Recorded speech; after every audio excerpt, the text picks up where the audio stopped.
Hello and welcome to Shaken Not Burned, a cocktail of solutions for a sustainable future. I am your host, Giulia. I am introducing this week's episode that I hope can provide a little bit inspiration for those people that perhaps are wondering what they should do with their career and towards which direction they should go. Maybe a regenerative one. I have interviewed Alisa Murphy, who works as a coach. Her business is called Regenerative Work Life. So she helps people transform their careers, sometimes creating entire new jobs to focus on nature, climate, and community. In this conversation, we talk about what regenerative even means and the questions that people should ask themselves to understand the impact that their work is having on nature and on people. And also, these questions can help navigate corporate greenwashing to really figure out whether an organization is walking the walk or they're just talking the talk. The beauty of regenerative work is that everyone can do it. And when I first heard about what Alisa does, I thought, well, not everyone will have the skills to do this type of work. But actually, if you take the example of working in soil regeneration, we obviously do need the scientists, but you don't need to be the scientists. You can be the people that are helping the scientists with finance, management, communication. So I feel that this episode really helps us understand that there is space for each and every one of us in the creation of a completely new way of thinking work and hopefully to enact systemic change. So without further ado, here is my conversation with Alisa.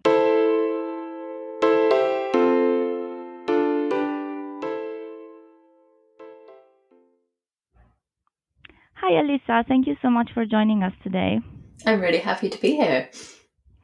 So normally I started these interviews by asking what the person does, but I know that you had a bit of a journey to get where you are now. So I was wondering if we could start with that. Absolutely. Okay, well, I'll answer the question of what I do, and then I'll tell you the journey that took me up to this point. So I help purpose-seeking professionals to quit their corporate jobs and to build successful careers that are rooted in nature, climate, and community. So my business is Regenerative Work Life, and I help people navigate their way into their regenerative work lives.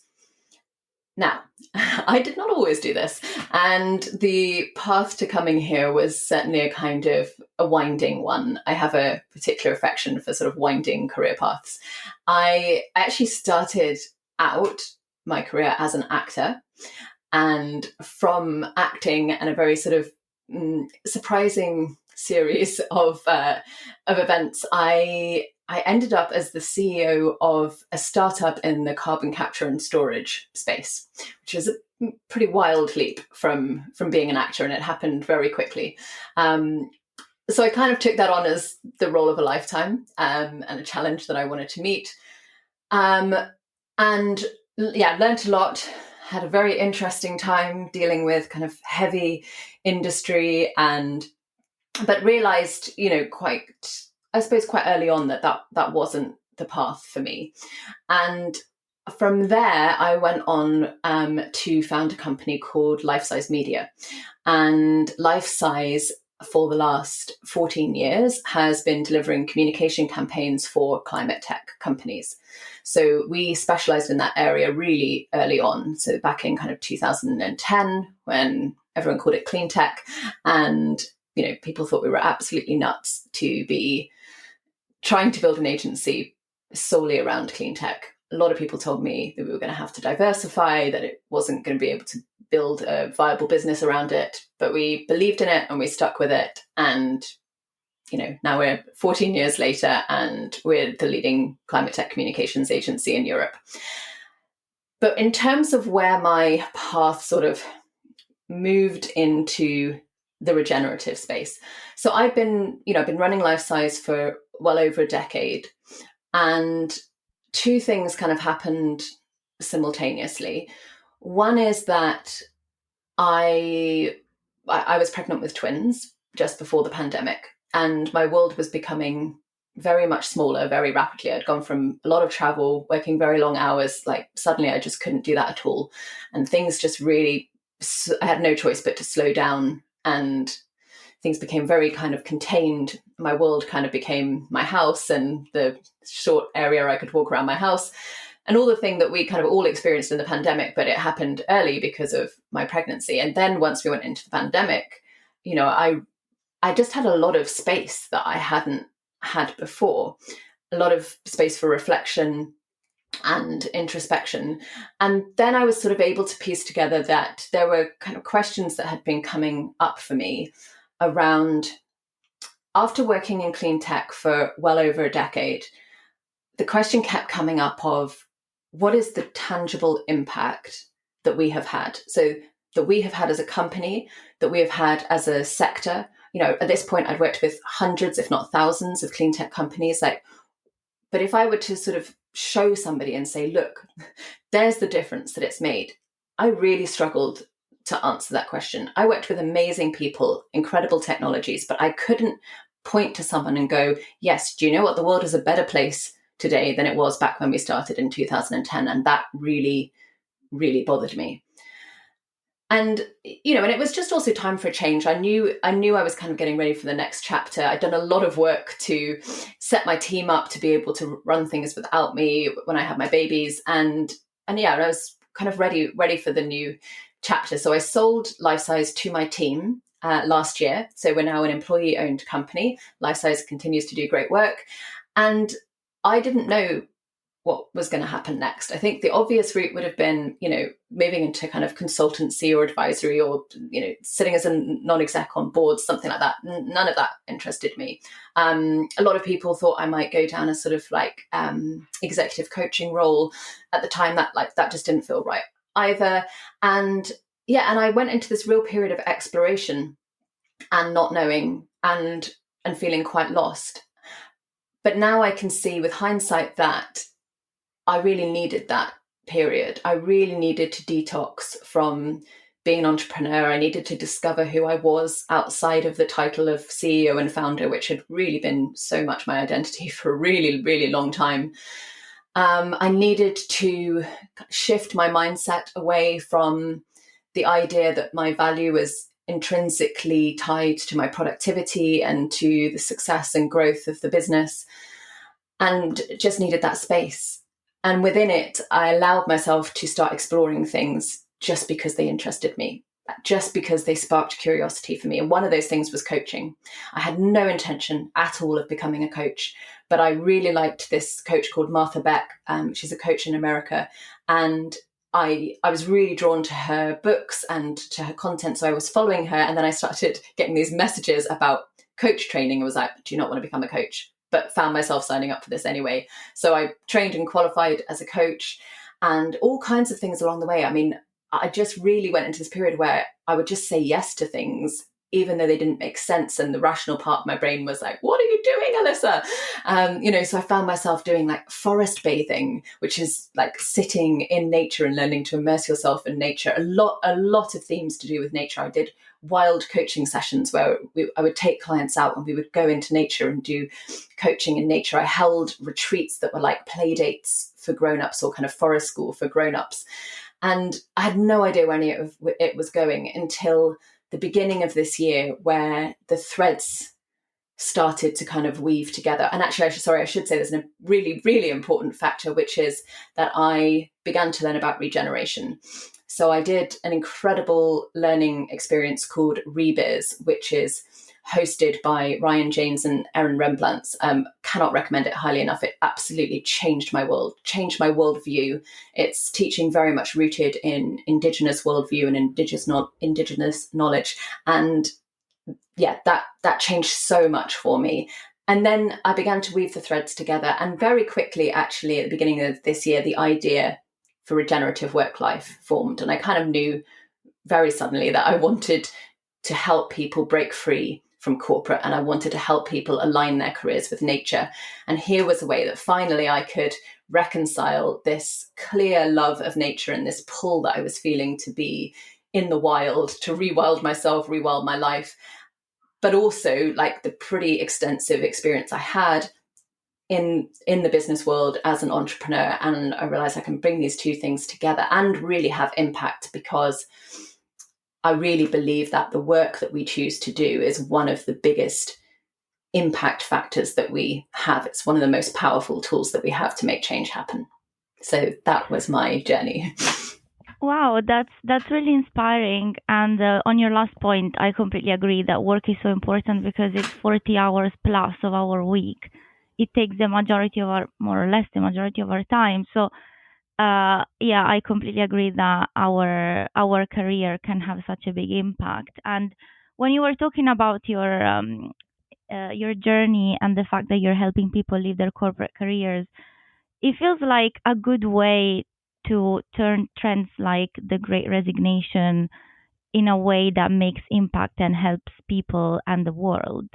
So yeah, I love that. That's really exciting and a bit unusual, I would say. I haven't heard much of these things. I don't know if maybe in your world is a bit more common. No, absolutely not. I mean, I think to me, this is one of the things about regenerative work, is that I think in the vast majority of cases, you're not looking at a situation where there's a predefined job title or a predefined role to move into. Maybe if you're more in sort of regenerative agriculture or conservation or an area like that where there's kind of more defined industries. But I think in most cases, and certainly most of the time when I'm working with clients, like, you get to write the script, you get to invent the role.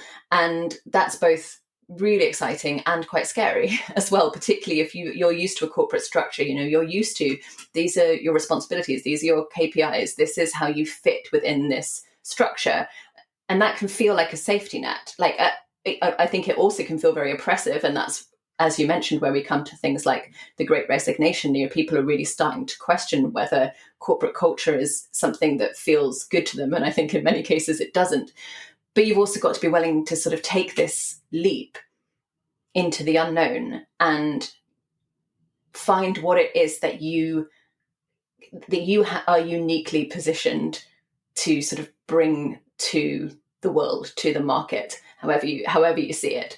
And I think that involves a lot of, like I said, introspection and experimentation, and really coming back to what is it that you love, and what is that sort of unique journey that you've been on that not many others have, and then having the sort of entrepreneurial confidence to think, yes, I can build a viable career out of this.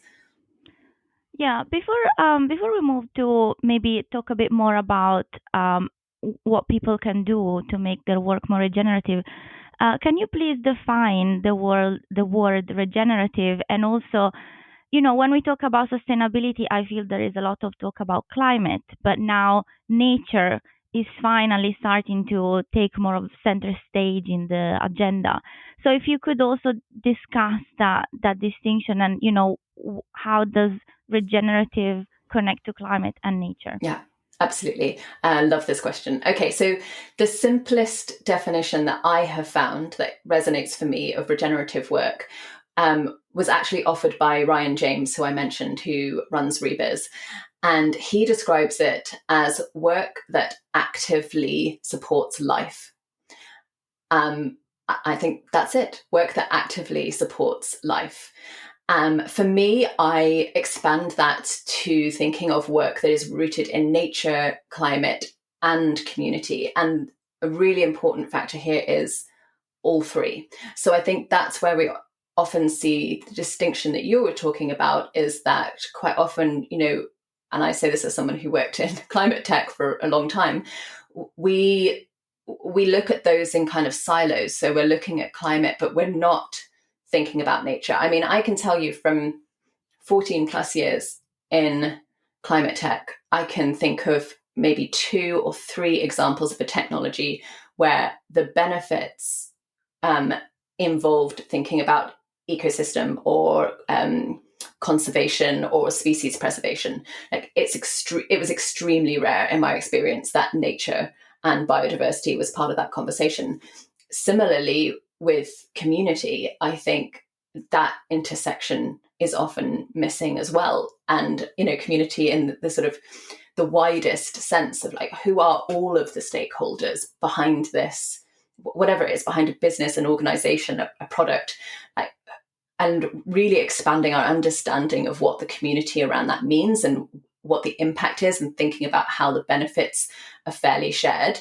And I'm going to offer, I won't go into too much detail, but I think it's really helpful. So that I think there are 4 questions that you can think about when you are sort of considering whether something feels like regenerative work. And I don't think it's important that there's a hard and fast in or out kind of definition. I think these questions are just really, really useful questions to open up our way of thinking when we're maybe, examining work opportunities or something like that. So the questions are, does this work actively reduce pressure on our planet?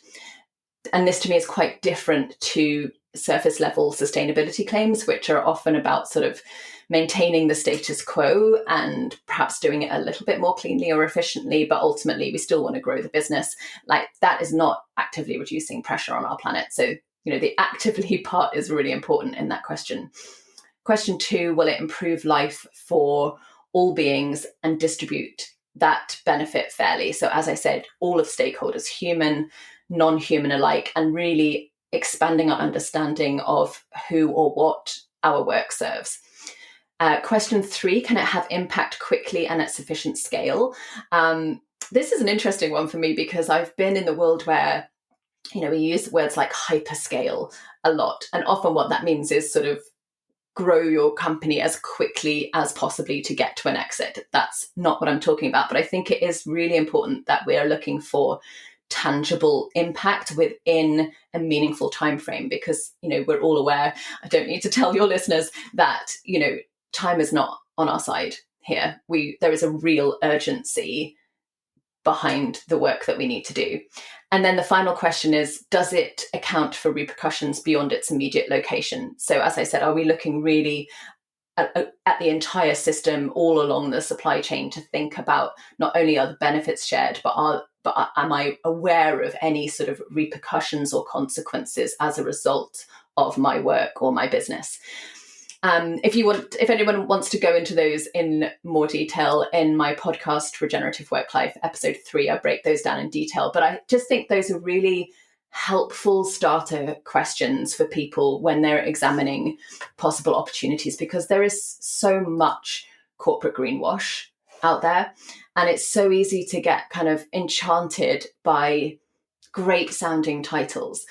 And then often what I find is that people's lived reality just doesn't match the promise of that title. And really the simplest way to think about that is to question the purpose of the organization that you're working for. Because ultimately, if that purpose is to generate profit, if that's the primary purpose of the organization, that automatically puts that organization in an extractive place. That also automatically means that sustainability considerations, regenerative principles are going to come second to that primary purpose.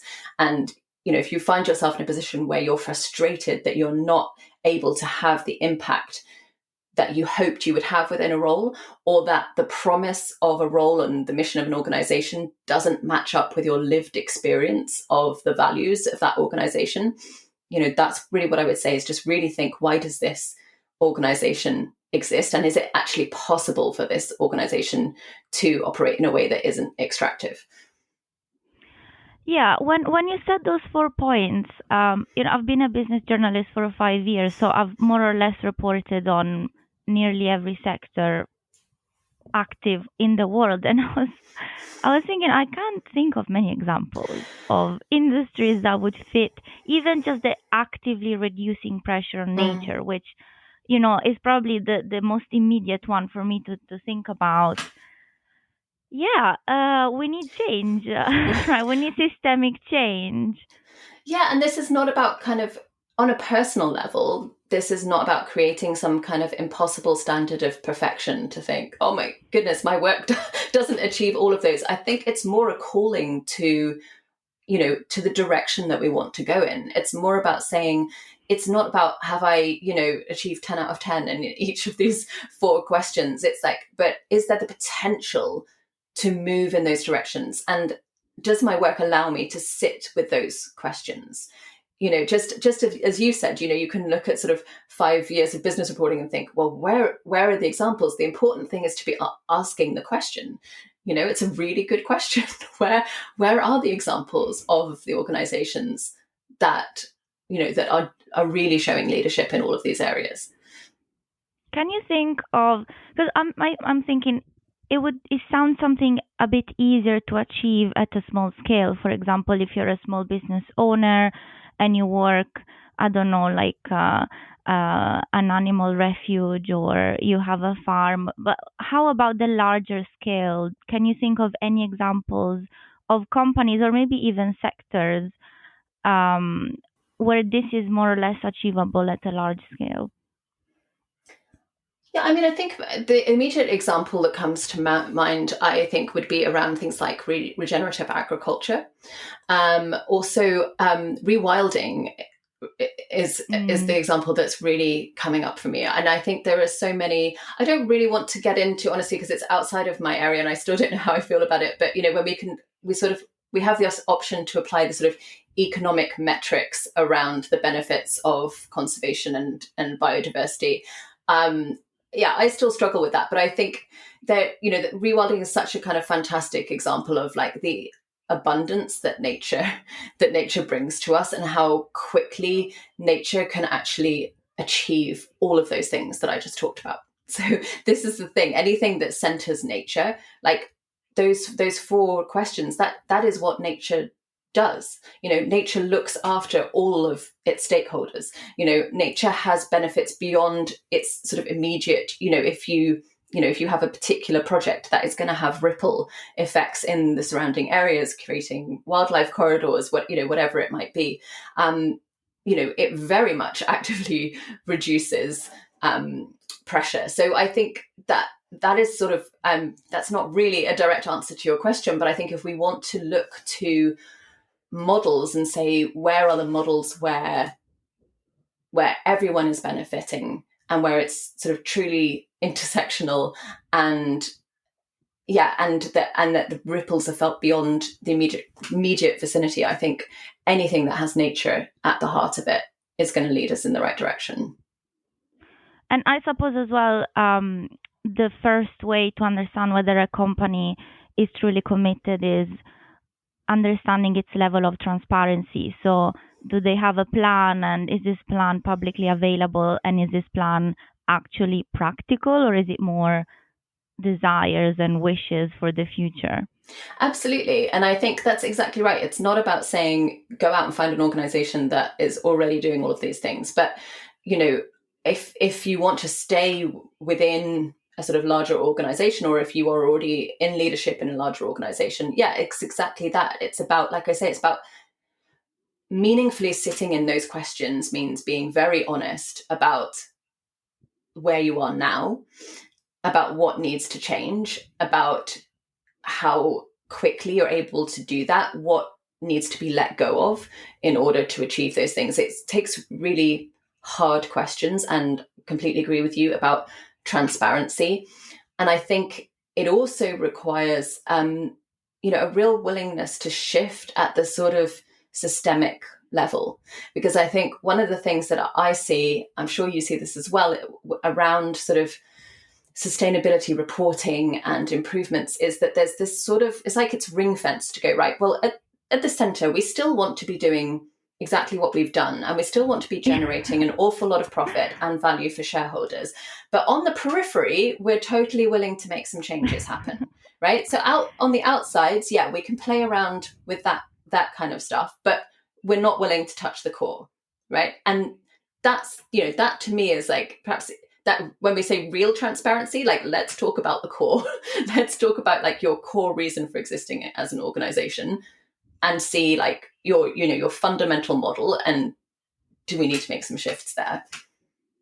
Yeah, I think we've seen it now in the news quite a bit, that some companies are rowing back on their commitments because it was difficult and it was expensive, and now there is an economic crisis, so it's just essentially not convenient anymore. And that speaks volumes of the level of greenwashing that there is around. And actually, yeah, thinking about greenwashing, people looking to shift their career to regenerative, then they should really learn about words, right, and how greenwashing looks like and how to spot it. Yeah, I think that's really important, and I think those questions that I shared give you a framework. That's actually the title of the episode, is tips to avoid corporate greenwashing in your sustainability job search. And I think, and it's fine to try. I think it's great to try if you feel like you have leverage within an organization, if you feel like there's a real appetite for meaningful, like right down to the core change, then wonderful. I'm not suggesting that everybody needs to quit by any means. But I think, when we really let ourselves see it, there are many businesses that it's going to be really clear from the outset that there isn't that willingness to change there. And then I think you have to be really honest with yourself as an individual of like, am I just kidding myself, to be honest, that I'm going to make real change happen here? Or, am I letting myself be content with very incremental surface level change? Like, is there more that I can do? Because to come back to what we were discussing earlier, yes, our careers are 40 hours or something a week. Like, we should enjoy them. We should feel connected to them. They should benefit us as much as we benefit them. But also think of like the impact that we can have with that time and effort. Fundamentally, the organizations that are leading us towards destruction cannot continue if people don't go and work for them. Like, and I'm not talking about, if you need to put food on the table, I'm not talking about people in those situations. But for anyone that has kind of financial privilege, I think there's a real, I'm going to say opportunity, but also onus to really think about, like, does the work that I'm doing and the organization I'm doing it for, does that align with the kind of future that I want to see, the kind of world that I want to leave to my children? And if it doesn't, and you are in a position to make changes, I think it's really important to make those changes. I find this sense of agency really inspiring. So I was listening to your podcast, and obviously we'll leave all the links in the show notes. And I was thinking that these days, with all the bad news that we hear, there is so much helplessness and climate anxiety. But when I listened to your podcast, I felt empowered. Every one of us that has the, as you said, financial privilege, some means to change their direction, we can do something about this, and it is possible. It's not possible, but sometimes when you are maybe in that corporate mindset, it's hard to see that there is a wealth of opportunities out there.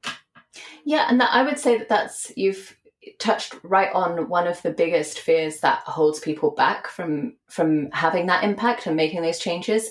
The top three fears, I would say, are financial fear and fear around financial responsibilities or letting go of, maybe a very nice salary. Fear that they're not qualified to do the work, that they don't have the right skills and experience.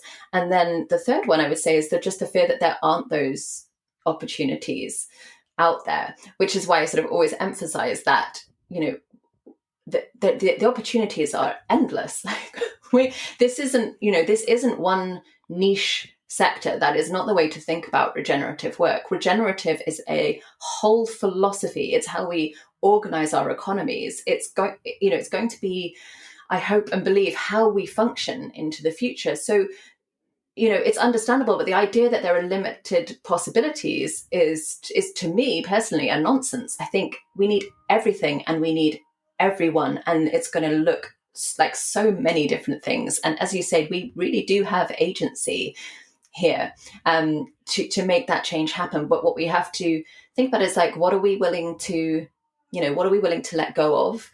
What are the fears that we might have to work through to get there? It really suits corporate culture to keep us trapped in those organizations, and it happens with salary, it happens with financial payouts, but it also happens by sort of, getting you to think that you're only really suitable to do one thing because that's what you've done for, this time before, and you can't, with this idea of not being qualified, to me is sort of, it yes, if you want to do something really specific, if you want to work in, like, I don't know, soil restoration, then, yes, we're going to need experts in soil restoration, and that would require education and training. But think of all of the ancillary roles around that. Like, if we're going to have soil restoration projects, not everybody has their hands in the soil. I mean, you can if you want, but not everyone has their hands in the soil. And there's people who would need to communicate about those projects. There's people who need to bring financing into those projects, who need to build the teams, who need to connect those projects out with other projects in the community. Like, there's so many different kinds of roles. And I think that's, the possibilities really are abundant. And just think of what we gain from doing it, what we gain collectively from doing it as an individual, to be doing work that feels in purpose, which to me means that is aligned with your values and with what you love and what brings you joy and sparks your curiosity. That's it. That's such a gift to be able to do work in purpose. And that is the offer, I think, with regenerative work. Yeah, absolutely. And I think you're an excellent example of that, right? You found your space, you carved a business, you carved a career. And yeah, I was wondering how you approach the beginning of a journey with a new client when they come to you and say, I'm tired of corporate, I want to do regenerative. Yeah, sure. So I think, most people come to me, they are either still in their corporate job or maybe have just sort of left and are in what I kind of call the wilderness of after that corporate job, and not quite sure, how they're going to find their direction. And I think the first thing to say is that you have to start from the inside out. And most of us are trained to look at externalities. And when we think, okay, I'm going to make a big shift in my career, we look outside and we think, who can I talk to? How can I assess the market? Do I need to revamp my CV? That is not where I start. Those things may come with time. But for me, it's really about coming back to you and who you are. And it's actually a process of kind of self-actualization. I think we get so far removed from the things that really matter to us. So in my example, that was about coming back to nature and really reconnecting with nature, spending a lot of time in nature, a lot of time in my garden, really not understanding how or if those things were ever going to make sense in a career context, but just trusting that I loved them and that there was something there that I needed to find.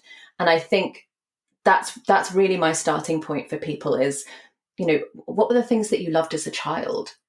What were your happiest moments? What is it that you wanted to be as a child? It doesn't necessarily mean that's the thing, but the energy in those things, the way they feel in our body, are a really important guide. And then, as I said, this sort of exploration process of actively letting yourself get lost and letting yourself play with ideas, letting yourself do courses just because they interest you, or read books for no good reason, and have interesting conversations and have new experiences. And it's important, and I can understand that it might sound sort of frivolous because it's not linear. But the point is, if we try to sort of fast track this and do this in a really linear way, we're going to end up in just a sort of maybe one step on from the career that we had before. We're going to end up back in a slightly better version of the same system that we were in before. Because we need to change our mindset, exactly. Right? So we need to shift away from the corporate mindset. That's exactly, and we need to build on different foundations. Not where do I sort of fit into the system, and what cog am I in the big machine? Like, really, who am I? What's really important? To me, that's all of us remembering that we are nature, that we are Earth, that we're all one. And that from that point, then starting to follow that curiosity, follow the play, and then you can start making some connections. Then you can start seeing, okay, there's interests here that kind of overlap, or there's a real theme. I had a client who worked in big tech in America, and we worked through some of the fears around quitting. We built a kind of financial plan for her. She was able to finally quit this role. And then as she started letting herself explore, we saw a really kind of clear theme around local agricultural projects, but also her heritage and how she wanted to connect back to her heritage and her culture and connect that with agriculture. And then we were also able to see that whenever she talked to me, I could see this clear theme that she was a real dot connector. She could really see where there were kind of missing gaps. And this is something she'd actually been doing in her role in tech. It was often her job to get different teams within the organization to work together on innovation projects. And so suddenly she kind of saw, oh, hold on a minute. I haven't lost everything. Same for me. I haven't lost 14 years of entrepreneurship and communications expertise. Like I just needed to step away from them, give some space, and then it kind of comes back. And then what you can do, you marry what it is that you love and really care about and are really passionate about with what you're good at. And then that's when you start to find your regenerative niche. And once you've identified that regenerative niche, then we can move into really creating an action plan for, is this a business that I'm going to build? Is it a consultancy? Is it the case of going out and finding the right roles? And then, and then it becomes a little bit more where people want to get to in the sort of the action plan. But those first early circular spiraling stages are really important, as you say, if we're going to genuinely shift to a different mindset and different foundations. And and that's part of the system change. Interesting. And yeah, really inspiring. I think I have one last question, which is when you talk to your former colleagues or clients or just people that are in climate tech, your previous career, do you think they find this new way of thinking controversial? That's a really great question. So I will say, I still sit on the board at Life Size. I really believe in the work we do, and I still believe in our clients. But I think for me personally, my journey has been around climate tech in particular, has been from completely buying into the story that tech has the ability to save us. This is what was so attractive to me about clean tech back in 2010, when I was being introduced to these like very early stage companies with these incredible tech. And it was like, oh my goodness, we can innovate our way out of this. We can do such incredible things. I believe that, but I don't believe it can be the full answer. It's just, and I think that there's a real danger that we use that tech to allow us to continue to live the same lifestyles that we've always lived, to allow businesses to continue to operate pretty much in the same way that they always have. And we do it very much with a sort of exponential growth mindset. And we do it very often without thinking intersectionally. So I believe tech will be a very fundamental part of our future. We're always going to need to power hospitals, for example, like many, many more examples. It's really important, but I think we just need to be really aware that it cannot be the whole answer, and that there are deeper questions that need to be asked. So in terms of what people make for it, I've had a lot of amazing responses actually from people who just seem to sort of intuitively get it. I think it's interesting that people don't necessarily know that much about the word regenerative, but really connect with the concepts that I'm talking about. I think they're actually pretty universal when we just talk about work that has real meaning to you and real purpose. And I think, like me, and my question around what impact has the last decade plus really had, I think there's a lot of people who feel that way. I've spoken to colleagues, not directly in climate tech, but who have been in sustainability within very large organizations at a very, very senior level for a long time, who just sort of woke up and had that same realization of nothing's actually changing. And, and I think if we really want change to happen, we've got to make some radical shifts as individuals. And one of those beautiful radical shifts can be shifting to a regenerative work life. Yeah, I suppose I've not been in the sustainability world long enough, but I suppose the people that you mentioned maybe started 10, 15 years ago were hoping to see a change, and now it's been a while and they haven't, and they've had this realization that we need to change course of action. And I suppose that's when nature starts becoming more part of the agenda, as we were saying earlier. emissions are not enough, climate is not enough. So hopefully more people will start realizing it. Yeah, exactly. And then we can take all of these, really important core ingredients, the innovation, the skills, the passion. I mean, I loved working in climate tech. I still do, because everyone really believes, everyone is so motivated and so passionate. But I think, like you say, we need to sort of shift our mindsets, expand our awareness, and really make sure that we're using that passion in the most impactful way possible. Amazing. Thank you so much, Alisa. We can have that as our takeaway for this conversation. It was such a great chat, very inspiring. And as I mentioned, we're going to leave all the links to your website and the podcast in the show notes. And for our listeners, thank you so much for following us.